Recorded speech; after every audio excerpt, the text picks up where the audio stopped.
Hello বন্ধুরা, বাণী রান্নাবাটিতে সবাইকে স্বাগত। আজকে দেখাবো অনুষ্ঠান বাড়ির মতো চাটনির মশলা বানানো এবং আমের চাটনি তৈরি করা। এই মশলা যে কোনো এয়ারটাইট কন্টেনারে 6 মাস পর্যন্ত স্টোর করে রাখা যায়।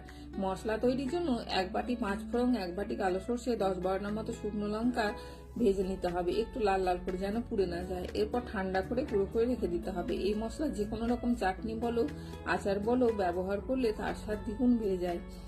আমি চাটনি তৈরি করার জন্য আমি এখানে কাঁচা আম এভাবে কেটে নিয়েছি, তোমরা তোমাদের পছন্দ মতো কেটে নিতে পারো। আমটা ভাপিয়ে জলটা আমি ফেলে দিব, তার কারণ আমটা খুব টক হয় এখন। এরপর কড়াইয়ে সর্ষে তেল দিয়ে শুকনো লঙ্কা, 5 ফোড়ন, কালো সর্ষে দিয়ে আম ভাপাটা দিয়ে দিলাম। এরপর নাড়াচাড়া করে জল দিয়ে দিলাম। এই অবস্থায় একটু লবণ দিয়ে দিই, আমি লবণটা পরে দিয়েছিলাম। এরপর 1 বাটি চিনি দিয়ে ভালো করে ফুটিয়ে নিয়ে চাটনির মশলাটা 1 চামচ দিয়ে নাড়াচাড়া করে ঠান্ডা করে উপর দিয়ে লেবুর রস ছড়িয়ে দিলে রেডি আমাদের অনুষ্ঠান বাড়ির মতো চাটনি। চলো সবাইকে।